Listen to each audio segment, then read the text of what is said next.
Bismillahirrahmanirrahim. Operasi Zatus Salasil. Nama tempat Zatus Salasil. Adapun kabilah Arab yang berada di sekitar Syam. Syam ialah dalam istilah peta zaman dulu. Sekarang ni ialah Syria, Lebanon, Palestin, itu Syam. Dulu satu negeri dia. Memang penjajah pecahkan kepada negeri yang banyak. Adapun kabilah Arab yang berada di sekitar Syam yang menjadi pusat kerajaan Rom Timur masih bersekongkol dan menjadi bahaya kepada umat Islam. Maka Rasulullah SAW mengambil langkah seterusnya. Di antaranya ialah berusaha memecahkan hubungan mereka dengan Rom dan mencari jalan agar mereka berjinak dengan umat Islam.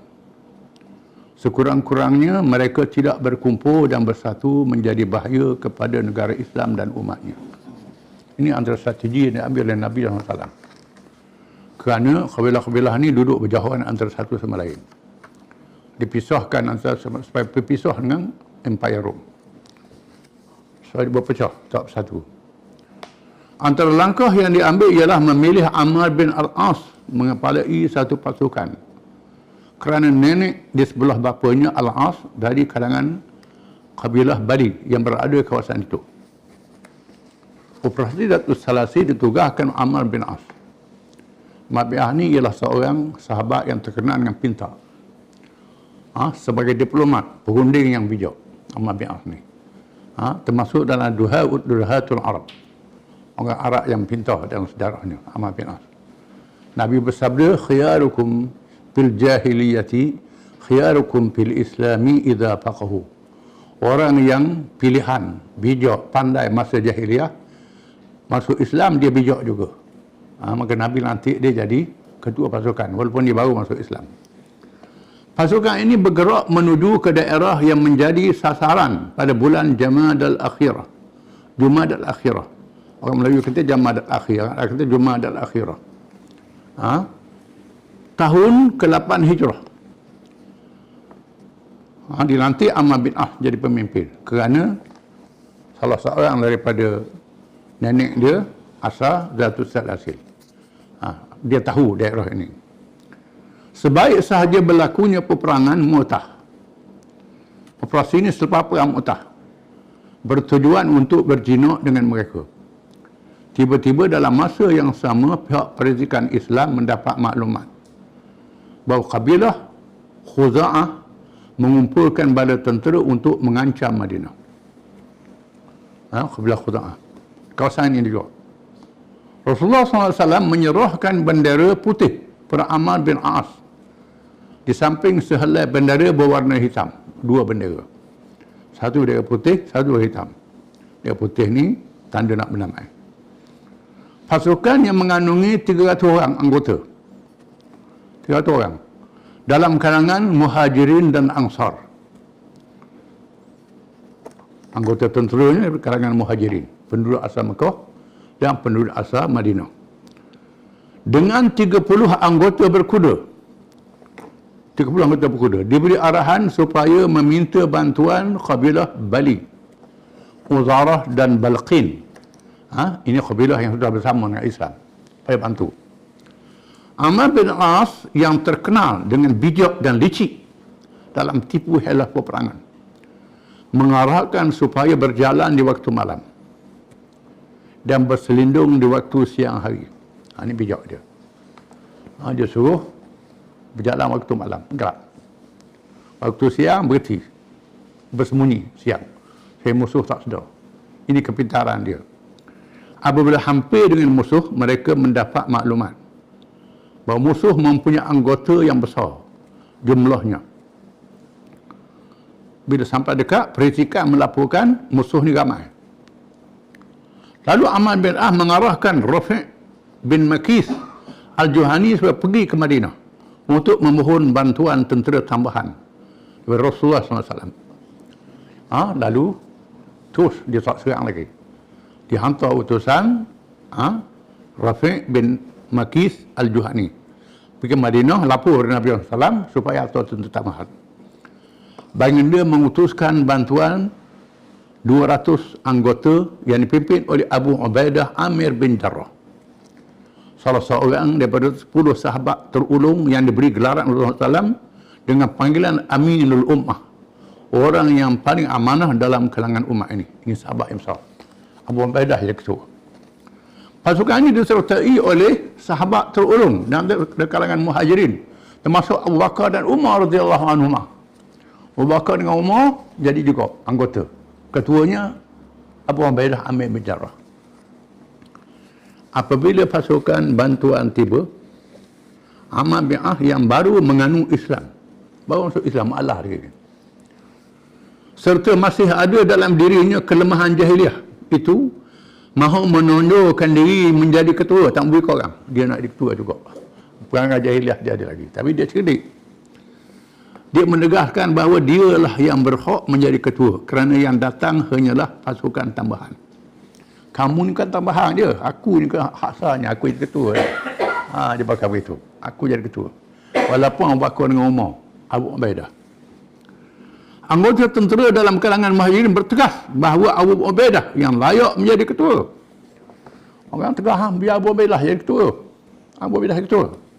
Abu Ubaidah yang berakhlak tinggi dan mulia menarik diri. Abu Ubaidah tawadhu. Tarik diri dia lah. Dia nak. Kerana mengelakkan berlakunya pertelengkahan. Lebih penting.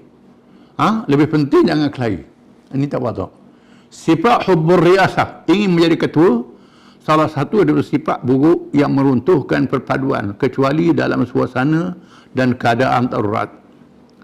Apabila tidak ada orang yang layak atau terdesak seperti yang berlaku seperti perang Mu'tah, di mana Khalid bin Walid tampil ke hadapan memimpin tentera Islam setelah mereka yang dilantik gugur syahid. Kalau berlaku begitu darurat, bolehlah.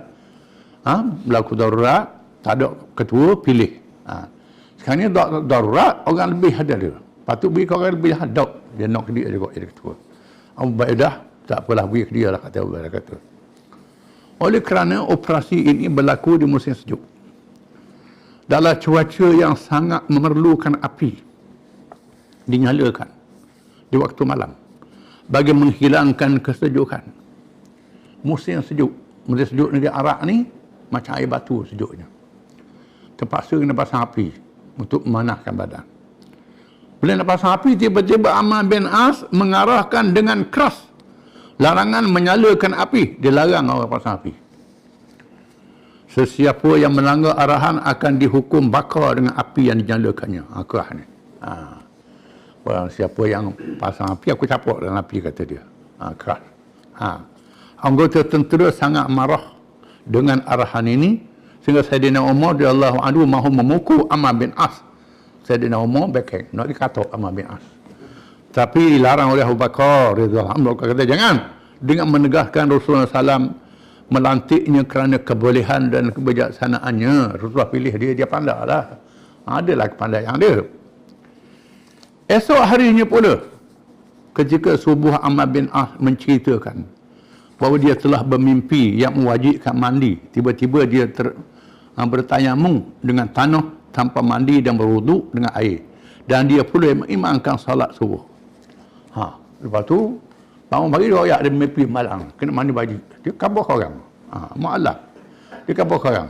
Tapi dia tak tayamum, tak mandi wajib. Dia tak imam. Dia tak imam. Tak boleh orang lain tak imam. Lah dia ketua kan? Dia tak imam. Apabila berlakunya pertempuran dan musuh berundur melarikan diri, tiba-tiba diperintah berhenti mengejar musuh. Satu arahan yang menimbulkan lagi kemarahan anggota tentera Islam. Perang musuh lagi. Kejar-kejar suruh berhenti. Berhenti, cukup. Patutnya bila musuh lari, kejarlah. Ni dah suruh berhenti. Pelik ni. Pasal apa ni pelik ni? Ni. Masing-masing marah lah. Apa ni perang dah habis ni? Setibanya di Madinah, mereka melaporkan perkara-perkara yang dilakukan itu kepada Rasulullah SAW. Dia cerita Nabi apa yang dia buat. Rasulullah. Dah lah dia latih dia, tak boleh orang lain jadi ketua. Suruh Abu Ubaidah jadi ketua, tak boleh suruh. Kemudian, mayat subuh, kena mandi wajib, dia tayamum Rasulullah. Jadi tu imam pula. perang musuh lari suruh berhenti.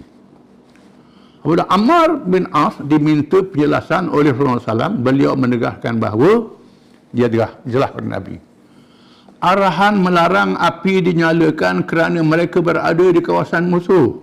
Kalau api dinyalakan, nasib musuh menyedari ketibaan tentera Islam, dapat melihat dan mengetahui jumlah anggota dan kelengkapannya. Dia kata, kita duduk kawasan musuh, kalau pasang api musuh tahu kita ada. Musuh boleh agak kita jumlah berapa. Musuh jumlah ramai, kita jumlah sikit, dia tahu. Kalau boleh biar musuh tak tahu. Jawapan itu memuaskan Rasulullah SAW. Rasulullah puas hati, dia jawab. Adapun bertayamum dengan tanah kerana cuaca yang terlampau sejuk, kata dia. Kalau menggunakan air boleh membinasakan diri. Kalau pakai air boleh binasa diri, sejuk sangat. Allah berfirman, wala tulqu anfusakum wala taqtulu anfusakum innallaha kana bikum rahima. Baca Quran pula. Dia orang Arab. Allah Ta'ala berkata, dan janganlah kamu membunuh diri kamu sendiri, sesungguhnya Allah itu maha penyayang terhadap kamu. Bila mendengar jawapan Rasulullah SAW, ketawa. Rasulullah suka dia jawab. Ketawa. Tanpa bersabda, tak kata apa. Suka saja tak kata apa.